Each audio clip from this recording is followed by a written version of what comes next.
नाशिकच्या विधान परिषद निवडणुकांमध्ये जो गोंधळ झाला आणि ज्यामुळे महायुतीचे उमेदवार नरेंद्र दराडे यांना पराभवाला सामोरं जावं लागलं, त्यानंतर आता भाजपकडून देखील आपल्या नगरसेवकांवर कारवाई करण्यात येणार आहे।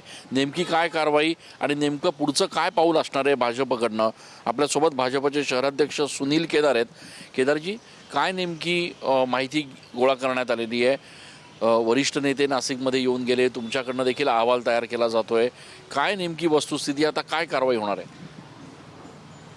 नाशिक विधान परिषद निवडणुकीमध्ये महायुतीची मते फुटली हे दिसतंय।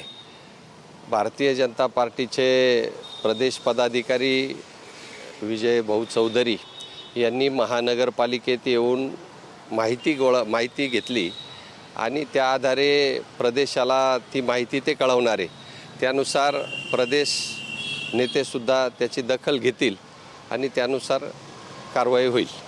आपल्याकडून देखील शहराध्यक्ष म्हणून या संदर्भात काही अहवाल तयार केला गेलेला आहे, काय अहवाल? भारतीय जनता पार्टीचा अध्यक्ष म्हणून जे काही घडलेलं आहे त्याची माहिती मी संकलित केलेली आहे, परंतु आमचे प्रदेश नेते प्रदेश पदाधिकारी विजू भाऊ चौधरी यांनी महापालिकेत येऊन काय जी वस्तुनिष्ठ माहिती आहे तो आढावा आहे तो घेतलेला आहे। त्यानुसार त्यांनी जर बोलवलं, माहिती जर मागितली तर नक्कीच जे काही घडलेलं आहे, जी माहिती मला मिळालेली आहे ती मी देईल।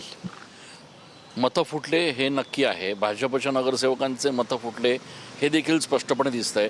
मग अशा परिस्थितीमध्ये कारवाई नेमकी कशा पद्धतीची, कशा स्वरूपाची असणार?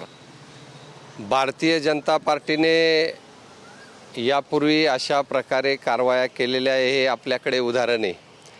आत्ताही तेच राहील आणि भविष्यातही भारतीय जनता पार्टीमध्ये जे चुकीचं काम करतील त्याला निश्चितच कारवाईला सामोरं जावं लागेल किंवा त्यांना त्याचं राजकीयसुद्धा फटका बसू शकतो। भारतीय जनता पार्टी ही डिफरन्स विथ द पार्टी म्हटलं जातं, त्यानुसार योग्य वेळी भारतीय जनता पार्टी ते करेल।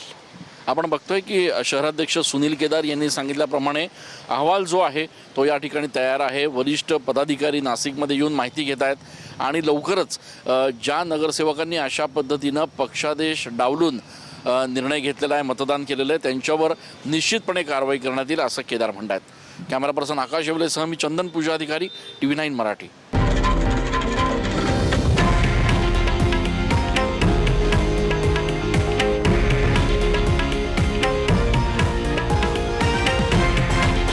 हे आहे देशातील नंबर 1 न्यूज नेटवर्क आणि आपण पाहत आहात TV9 मराठी, एकमेव।